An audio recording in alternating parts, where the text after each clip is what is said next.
righty, everyone. Welcome to Great Light Rising podcast. This month I'm doing things a little bit differently. I've decided to try an interview, and I have a wonderful guest for us today. His name is William Fitzroy. So, welcome, William, and a big thanks for joining me here today on the Great Light Rising channel. William is a clairvoyant medium who's truly practicing what he calls the art of intuitive living, and he's been doing that for more than 20 years. In 2015, he founded the Art of the Seer Academy as a sanctuary for seekers, sensitives, and the spiritually curious, interested in growing their gifts and reconnecting with the wisdom of spirit. So I loved that about what William does, and it's one of the reasons I chose to have him on my show today. He offers classes in advanced mediumship as well as one-on-one readings and healings with a focus on helping people reclaim their spiritual authority. So welcome, William. What appealed to me about talking with you today is that this jives very closely with my own personal mission on this channel. I'm a Reiki master and a homeopath, and I also work with the tuning forks as a biofield tuning practitioner. And so I'm qualified to help people both from the spiritual perspective and also help them heal physically from physical issues. However, where my heart beats is similar, very similar to where William is at. What I want to do is encourage people to understand that they have power, that they have sovereign power, that they have spiritual authority, and how to use it and how to drop any fears about that, and how to what we might call navigate the spiritual awakening journey. So perhaps, William, you can start right there. And would you like to comment on that whole issue of sovereign power and how it works for you and So your much, so clients? much. Thank you for that lovely introduction and for having me on the show. I know this is exciting and new for you, and I'm excited to be a part of that. Like everything you're describing is exactly why I started Art of the Seer and why I do what I do. With the added, I would say I would add an element of like kind of my personal mission, which is for people to understand that spiritual abilities, intuitive abilities, psychic gifts, whatever you want to call them, also have a profound resonance in day-to-day life. And so often people I think seek out whether it's meditation or healing like Reiki or other modalities of healing and working with energy because they want to help people and they want to like be a practitioner of those practices, which is great and noble and exciting. And I think the world needs more of that. But also learning how to do all those things can help all different areas and aspects of your life, like whether it's your professional career, your relationships, or just kind of the art that you bring to how you live your life. So I'm kind of trying to deconstruct what it means to sort of train as a mystic or a psychic, and make it more relevant to people who maybe don't want to be like a professional reader, that learning how to do that can still be a useful skill. So you made an interesting point there I'm going to pick up on, and then we'll get back to the actual teaching and training part of it. Is that how to incorporate these gifts into your everyday life? Because, they used to say in the church going days that people were Christians on Sunday and then they were in their ordinary life the rest of the time. And that's kind of how we've conducted our spiritual life. We save it for our meditation practice, or if we have a healing practice, or Or whatever it is the that we're yoga doing. studio, right? Like we go and do Right, our hour of yoga and that's it. exactly. But then we get to work and we're amongst people that we think don't get us, that we think we don't relate to. And so we kind of disguise that side of ourself or hide that side of ourself. Whereas bringing intuition into our daily life, into our working life, we don't necessarily have to like carry a flag and say, hey, I'm a psychic intuitive. But if we bring that intuition in to our working life, it can be much easier to navigate the working environment, which many people on an awakening journey would describe as a toxic environment. Do you think so? Yeah, I think I like toxic is a strong word, but yeah, Yeah. I mean, yes, that it's hard. I think it is. I would say more just an unconscious environment is what it is. Yeah. So it's, really hard. And it's, I think, a learned skill of how to be the conscious person in a room of unconscious people in a certain way. Like everybody's kind of on autopilot, letting their emotions drive them or their ambitions or their ego drive them. And how do you sit in a room of 12 of those people in, for instance, a business meeting and be the one kind of aware of some of those dynamics that nobody else is putting their attention on, but not let it kind of either kick you out of the room or overtake you to a point where then you start matching down to that energy. And that it's hard, it's not easy, but I do think there's a lot of benefit to trying to incorporate that into your life. If somebody were a client of yours or a student of yours, and they were asking you about that, they were asking you, how would I incorporate these abilities of mine that are awakening within me into my working life without putting it in people's faces or drawing attention to myself? Do you have an answer for that? I do, and it's very much a lived experience from my younger days of learning some of this stuff and trying to incorporate it unsuccessfully into my life. So I feel like I've fallen on my face plenty of times and, stepped in the mud several times. And when I have done it in the past, it's normally me kind of wanting the people around me to validate what I am communicating or experiencing in energy, like this, like going into a meeting and there's stuff going on, and then like being like, hey, everybody, I'm psychic. So let me tell you what's going on here, and expecting everyone to kind of, validate that or be like, oh, wow, I had no idea, and so I think for the most part, like when you first start incorporating these kinds of abilities into your day-to-day life, it's really a matter of learning how to communicate with other people in a way that is non-confrontational, not charged, not value judgment of like making other people wrong just because they're unconscious or unaware. And again, like, I come out of, I have a professional career that I'm very invested in and that I actually like my job and I like what I do outside of teaching and reading and healing.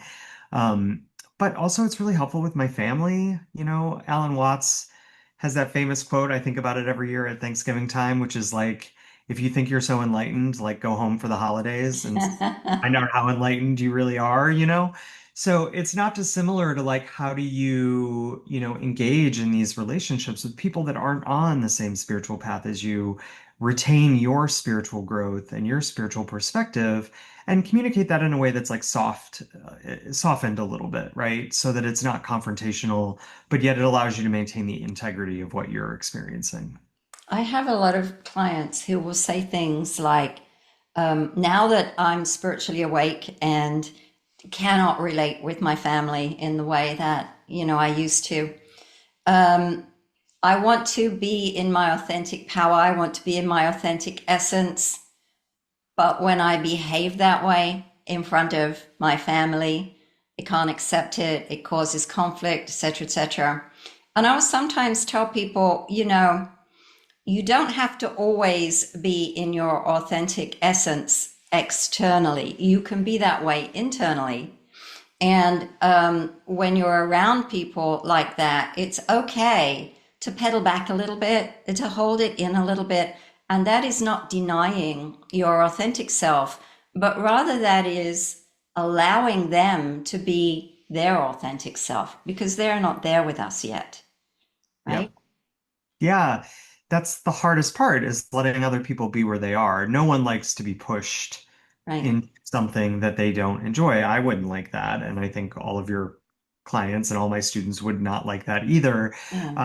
And like there is sometimes a little bit of that moral high ground that we get on of, this is the way, this is the path, and wars have been fought over that and a lot of other things. So we might not think of our conversations over the Thanksgiving dinner table, similar to the Crusades in the 15th century, but there is an element where it can start to feel a little bit like that, right?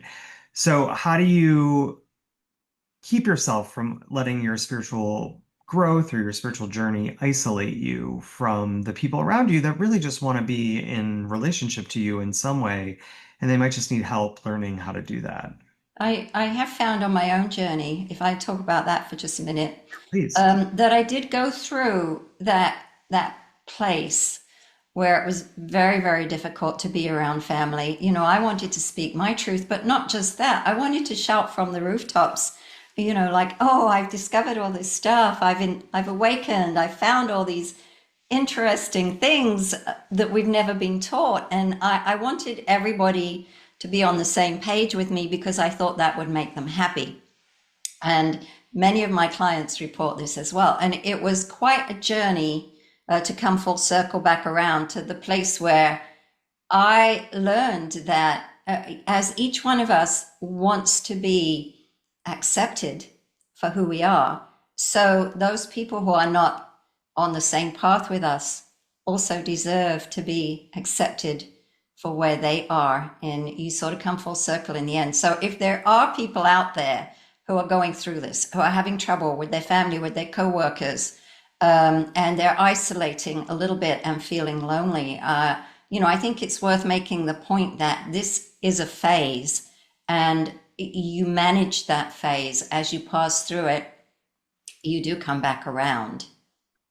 I think I love everything you're saying, and we'll double down on all of it. And I think I had the added benefit of coming out as gay before I came out as psychic.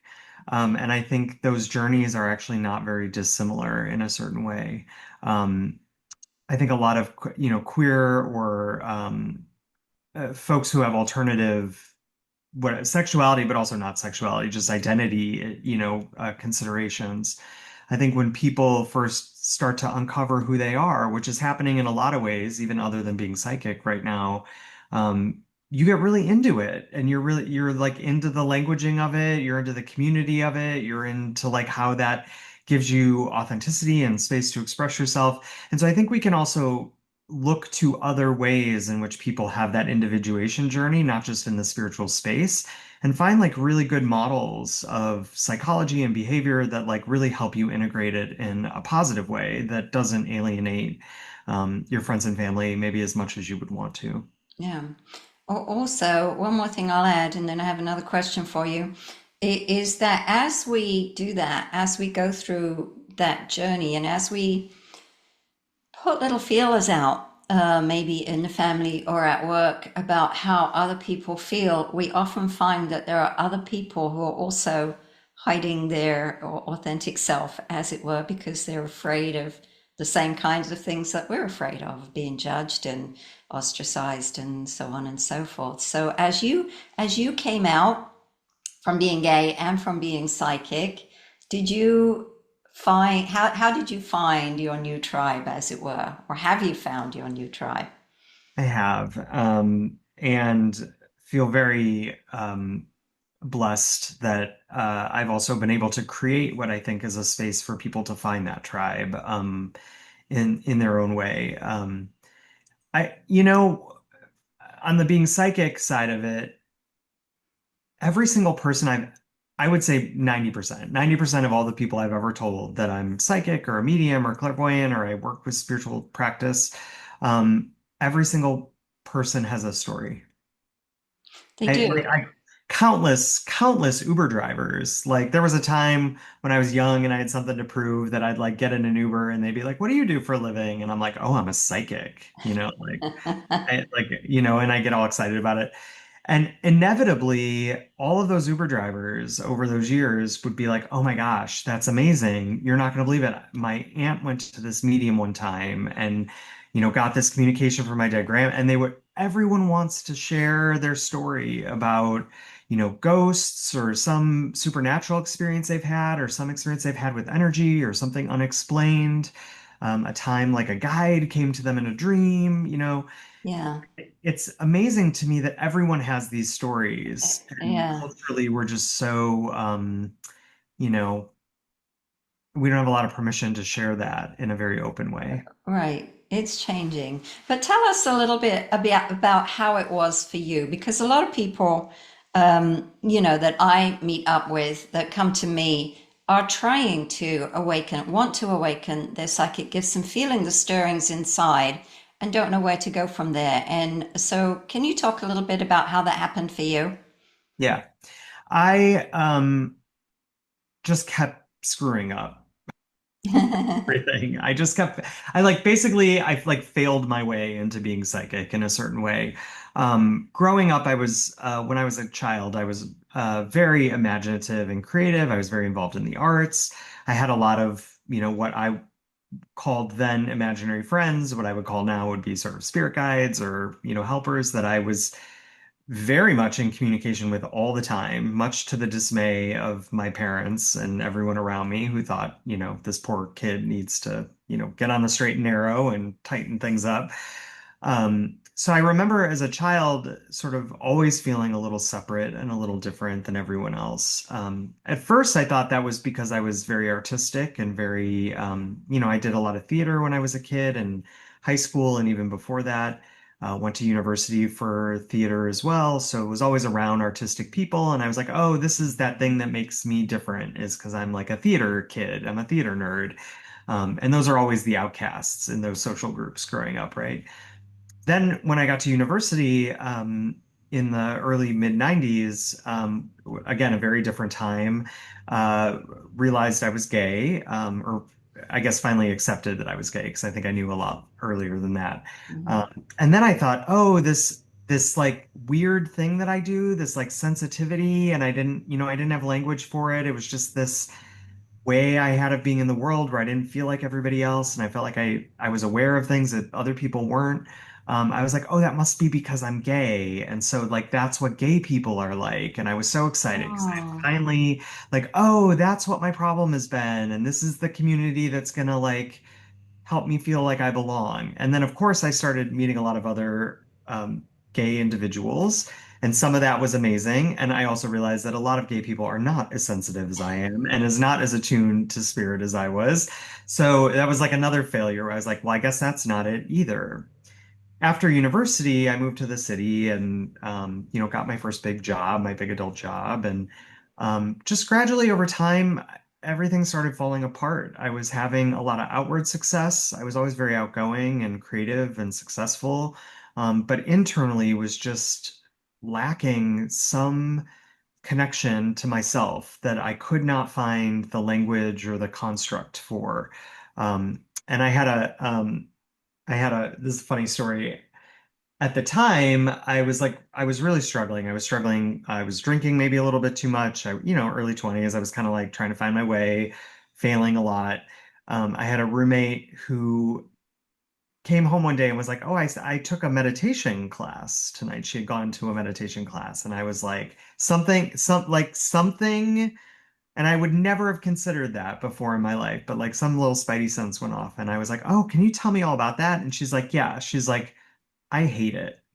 She's like, "But I think you should take this class." She's like, "I think you will love this." And I was like, "I don't know, like that sounds really weird."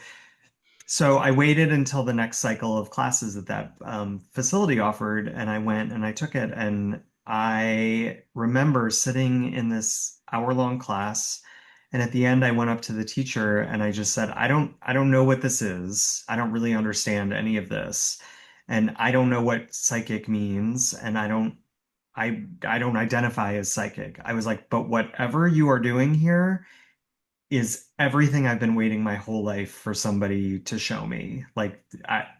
It was this like such a deep resonance with the way he was talking about energy and being aware of energy and sensitive to other people's energy, but then also being aware of your own energy. And there was something about that that just unlocked, and I got obsessed, like all spiritual seekers, as you were describing. I took classes there for like 10 years. I ended up teaching there and then eventually moved on and sort of started my own space. so we'll talk about that in just a minute, but I want to just bring back to that point that you said. Your friend said the word meditation and something clicked inside your head. That reminds me of in the book, I think it's called Journey of Souls by Michael Newton, The Okay. Life Between Lives. Oh, yeah, You of remember course. that book? Where he talks about these soul markers that that we practice in spirit before we come into body, that there are going to be certain milestones or goalposts or markers that are going to help us find our way through through the fog of everyday life. Through, we come through the veil of forgetting. And a similar thing happened to me when I first became a Reiki master. And I took all of the trainings, and I went to the ICRT, and I took all of their trainings, and somebody said to me, "Oh, you're a Reiki master. Do you do Karuna Reiki?" And in my head, I had always thought to myself, I don't need Karuna Reiki. Karuna Reiki is a level above Reiki master. And I'm a Reiki master teacher. I already have a practice. I had a healing practice. I don't need this extra qualification. And the minute they said, "Are you a Karuna master?" I knew I needed to become one. Another one of those markers.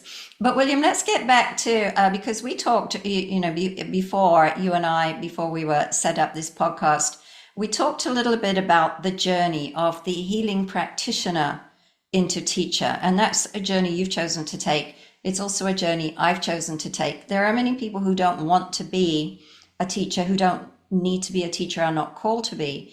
But there are many who feel inside that they are innately a teacher, even though they don't really have anyone to teach at the moment. So can you talk a little bit about your progression there and why you decided to choose that path? Yeah, I think I have a lot of mixed feelings about it personally, because I think there's such a noble desire and drive to give to others. And when you have a positive experience, we experience this when we, like if you see a movie or read a book that you really like, and all of a sudden you start proselytizing and wanting to share that with everybody you know. And I think that's such a beautiful gift and a beautiful way to give to others. Um, it's hard, and to be a practitioner of something is not the same skill set as to be a teacher of something. And I think oftentimes when people are passionate about receiving something or being on sort of the experiential end, they think that that is going to carry over into teaching. And it's actually like a really different skill set, a really different set of challenges, as you know, I'm sure. And I bet you have some things to add to this. And the love of it is a different kind of love. Like I always joke with students who tell me that they want to teach, like one of the ways I kind of needle them a little bit because I like to do that is I'm like, like teaching something actually sort of sucks the joy out of it in a certain way. You get a different joy out of it, but that same joy that you experience as a student receiving it is like not really present when you're trying to create a space to teach others. And I think that can be very jarring for some people because they don't think that far ahead or they don't have anybody to sort of show them that context. Does that make sense? It does make sense, but I think my experience of it is a little bit different. I come from a family of teachers. It's not a family of spiritual people, but nearly everyone in my family, with a couple of exceptions, was a teacher or is a teacher. And so I feel like I come from a teaching background. And I've always had that energy of a teacher about me. Even when I was young, I was always like showing people how to do things, not necessarily thinking of myself as a teacher, but always being somebody who kind of, I don't know why, knew how to get things done, knew how to go about things, and people would come and ask me. And so I felt for me it was like more of a natural progression. And I even in my own practice when I'm working as a practitioner as opposed to a teacher, I feel like a lot of what I'm doing is still teaching because I call it spiritual guidance. But a lot of people come to things like Reiki, they come to things like biofield tuning, and even homeopathy.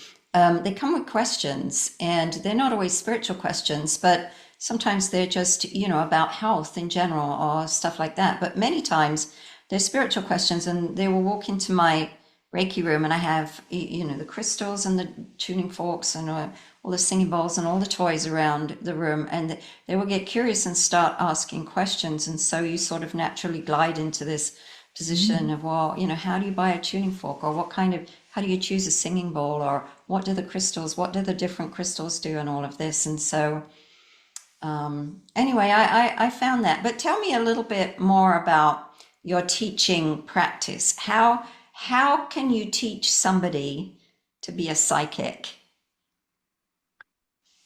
So there's like two parts of it. One is teaching a form, and this is where part of what part of where I got really engaged and excited about teaching is when I made the connection that because I trained as an artist in sort of conservatory style education outside of spiritual work. So when I was singing in a lot of choirs, I was in theater, I went to a performing arts high school, I went to a conservatory bachelor's program for my undergraduate degree, like very intense, rigid, structured, artistic conservatory environments.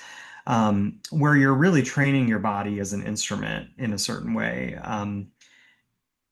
When I made the connection for myself that there is an element of being clairvoyant or being a medium or being a healer that overlaps with that, like a Venn diagram, that like in part what you're doing is you're having to learn a form. The example that I use when I talk about this is like learning to play the guitar. It's like somebody might be really excited about playing the guitar, and it's like great. And anybody who's taking guitar lessons can tell you the first guitar lesson, you learn how to hold the guitar. It's like a whole like 2 hours of learning how to hold the guitar in your lap, right?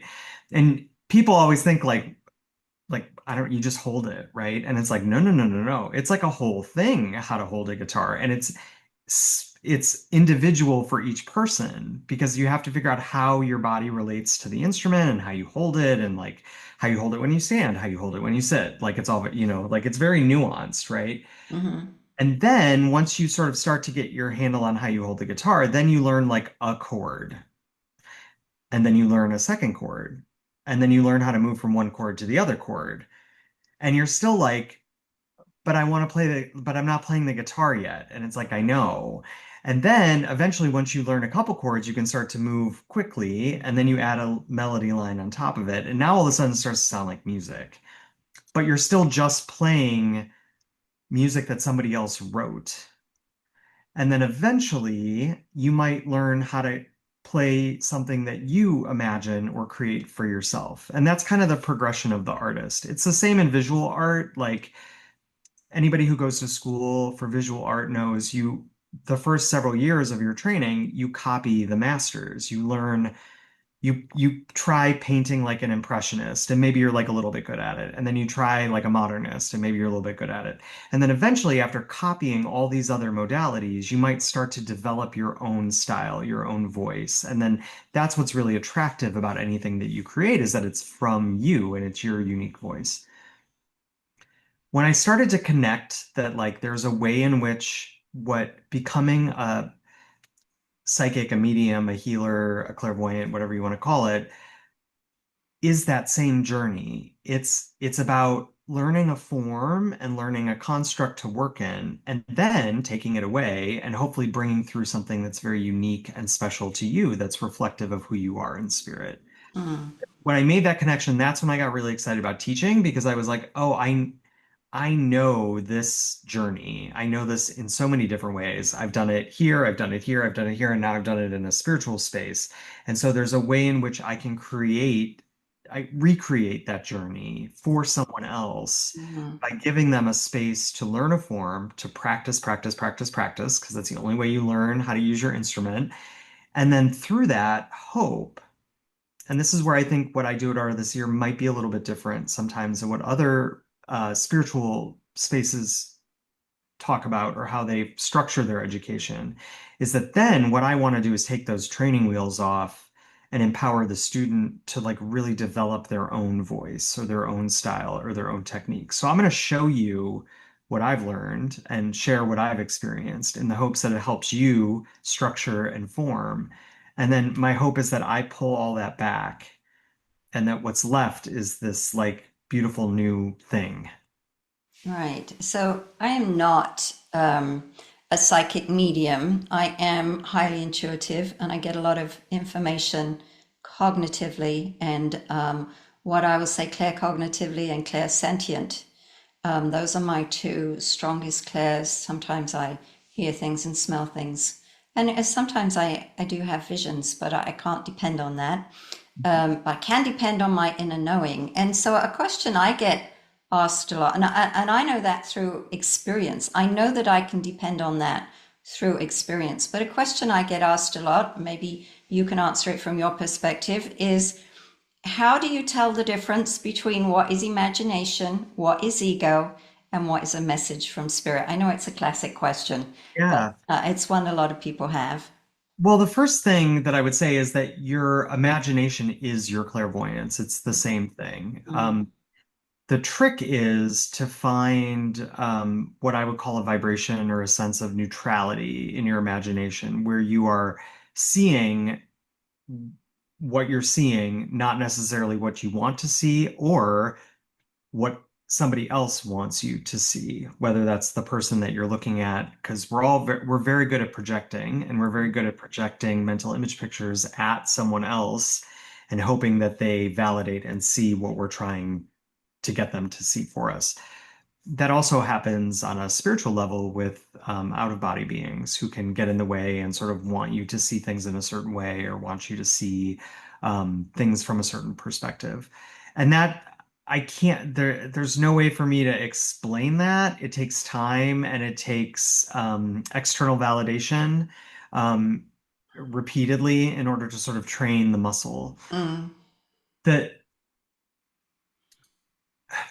the way to sort of talk about it is that your consciousness, that imaginative creative part of you, it's the same part of you that when you read a book you see it in your mind's eye. That is your clairvoyance. It's the same thing. mm-hmm, Is a musculature.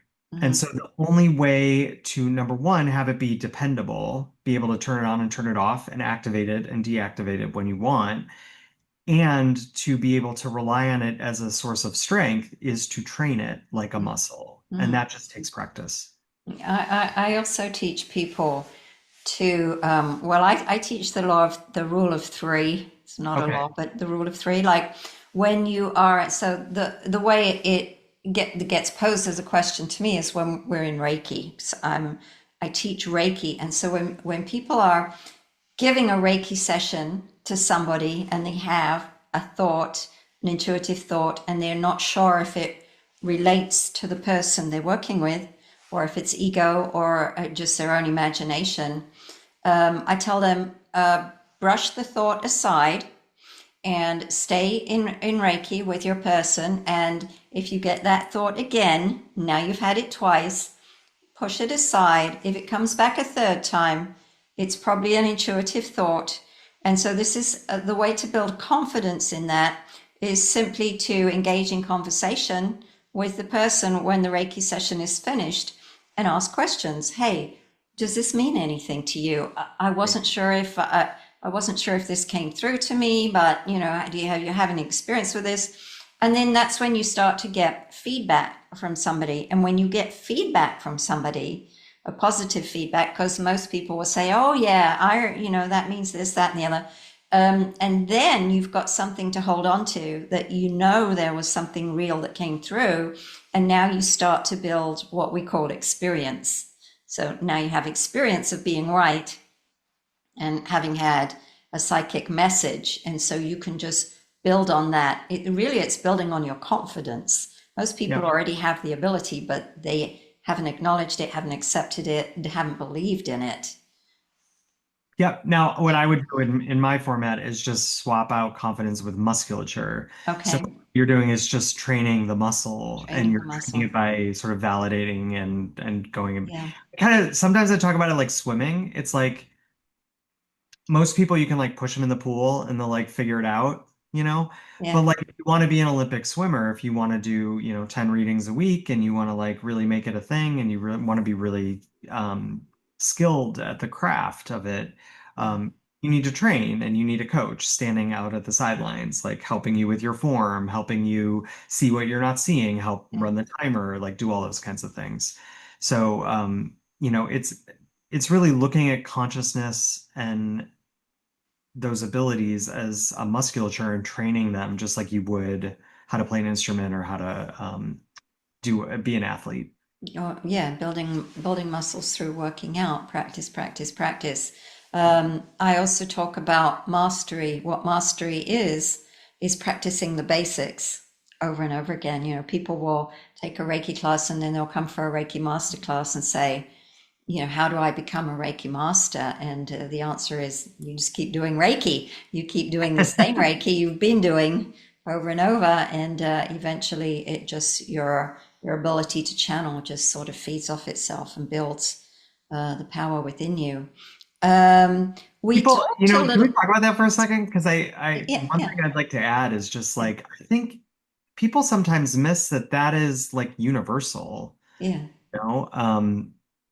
I had a mentor in my professional career a long time ago say to me, and I've never forgotten it, and I think it applies to all of this stuff, is he was like, just find something you like to do that you think you're good at, and then just like do it a lot, and then just keep doing it, and yeah, eventually somebody's going to pay you for it, or eventually yeah, somebody's going to value, you're gonna bring the value through the experience of having done it repeatedly over time and developed your own craft, right?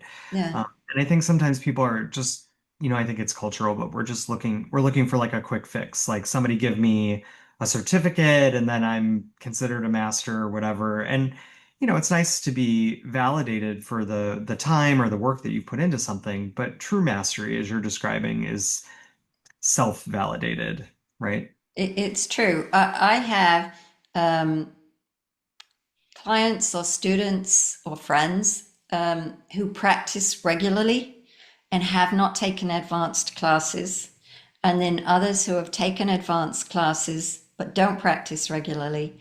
And I would much sooner receive my Reiki from somebody who is in regular practice, even if they're not at a high level Yeah. certificate wise, because it's not about the piece of paper at all. It's about the natural innate ability. And I believe the passion behind that, the will to keep doing it. When, as you said, when you find something you love, you want to keep doing it. And that in itself, I mean, to be a psychic medium, to be a Reiki master, to be let's call it an energy healer, you don't really need any pieces of paper. There are lots of people who do this without any basic training, without having taken any classes. It's just natural within them, but they have the confidence to do it. I mean, in the old days, we didn't go and take classes in tarot card reading or psychic mediumship, evidentiary mediumship, like all these things have built around people's desire to learn. And I'm not saying that we shouldn't take classes. Taking classes is a wonderful way to find like-minded people, to learn from each other's experiences, to learn the basics that we've established over time. But you don't need a class to know that you have psychic ability. No, and it's funny because I think coming up through the arts again is my touch point because that's kind of how I spent the first half of my life. That's the first thing they tell young actors who graduate from university. It's like just keep taking classes. So like I have so many friends that are theater people and actors, and some of them have been doing it for 30 plus years, and they still take, scene study classes, and you get the opportunity to meet new people. You get the opportunity to like work with new scene partners in a structured container that's like held, and you have coaching, and like it. I don't know, like everybody's looking for like the thing to do to get the thing rather than just like being in Doing the the thing, experience of it and right? finding mastery that way. Now, this brings us back around to a point that you and I discussed when we first talked about doing this podcast. And that is sometimes when we get on the spiritual awakening journey, we get so involved in the journey. A lot of people we meet, and I've done this myself. We study, study, study. We collect certificates. We collect pieces of paper that say we can do things, and we awaken to all of the possibilities of all of the different things that are out there for us, and we want to learn everything. And this can lead to, it can lead to a bit of spiritual overwhelm, but it can also, because of that, it can lead us to this place where we are, let's just say, we're in our light body or in the astrals, or we're in our head, or and we're not physically grounded, or we're not staying rooted, and that can lead to the spiritual overwhelm. So how do you teach your students to ground? Well, before I get to that, I will say I'm going to validate what you're saying and just say like the thing that I always like to remind people, and I myself need a lot of reminding of this all the time, is that like we are here first and foremost to have a life experience. That Mhm. is why one would take a body and like honestly go through all this because Mhm. it's, freaking hard, It to be is hard. honest. It's like nothing's easy about this. So, like, there's a reason we're here. And for some of us, that reason might be to be a healer or to be a teacher or to be a reader or, to help people, we could say in a blanket way. But also, you're here to have a personal life experience as well, not a life of service. Mhm. So the thing to watch out for, I think, and I remind my students of this all the time, is when your joy and enthusiasm tips over into all-consuming obsession. And I would say this about anything. I'd say this about theater. I'd say this about guitar playing, to keep using my same examples. I'd say this about, partying with your friends on the weekends. It's like when it tips into that, like, this is the only thing that I do, I just think you lose something in the life experience that we're all here to have, which is relational. It's about being in culture. It's about being in community. It's about being in relationships. And when you start to really isolate into these spaces, um, it just becomes very detrimental and it's very hard to get out of that once you're in it. Yeah, I 100% agree. There are a lot of, I find, especially amongst young people, but not limited to young people at all. They don't want jobs. They don't want to worry about money. They don't want to, as my son put it to me, I don't want to swim upstream, like you did, and get into my 50s and realize, now I have money, but my life doesn't allow me to use it in any way. I have no freedom. I'm chained to my job, etc., etc. And so there is that element, but there is also the element of, in order to, we talked about mastery, in order to master life, if we are here, a lot of us in this arena, spiritual arena, are here to change the paradigm. And so we're coming in, we're incarnating, already ready to live in that new paradigm, but we haven't mastered this one. So, I always think that change has to come from within. You have to get into a system, even if you don't enjoy it, don't like it. In order to change it, you have to know about it. Like if you're going to run, my son used to have a job at the supermarket, and I used to tell him, even if it's a lowly job at the supermarket, it can lead you somewhere. But if you want it to lead you somewhere, you've got to know what it's like to stock shelves. You've got to know what it's like to be the produce manager. You've got to know what it's like to serve customers so that you can understand everything about how the store runs. And then you're in a position to make the changes. And, it's the same in our life. We have to embrace the idea that we are here in a physical life, having a physical existence by choice. We are not here randomly.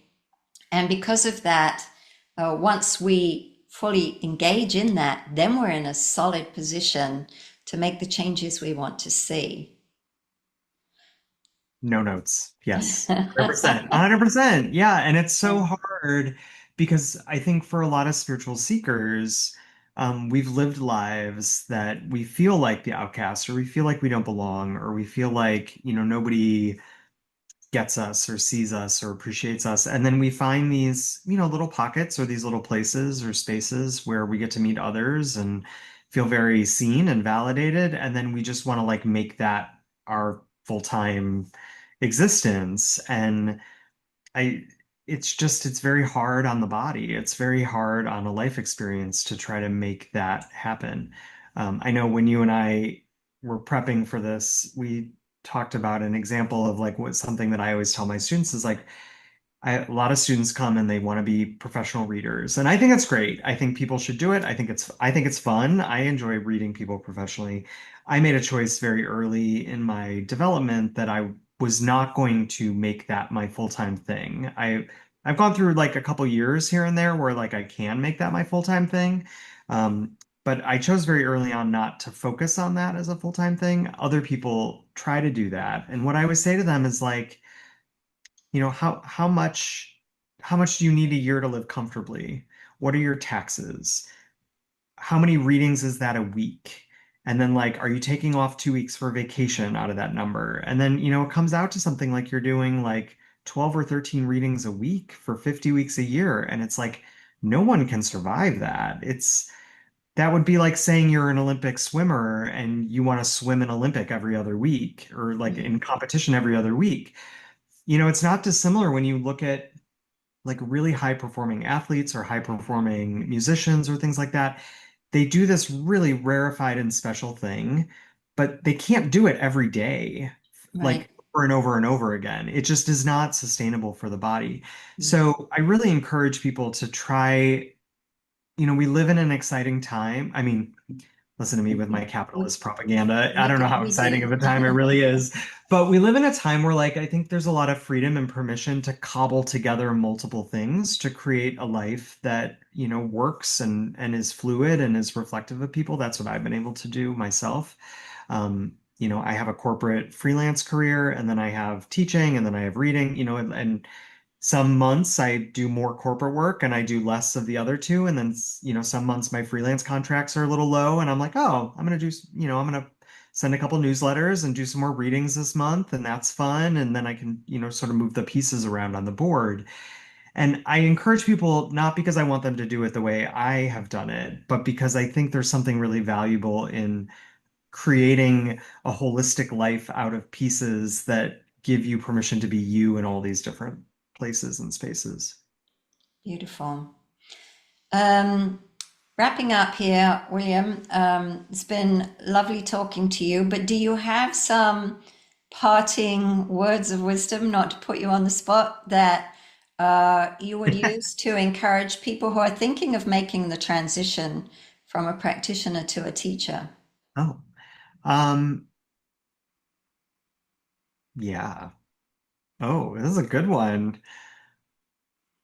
I think a lot of teachers get tripped up trying to replicate the experience they had for their students rather than letting the experience they had inform them to be then the teacher that the student needs, which they might need something very different than you needed when you were in the same shoes.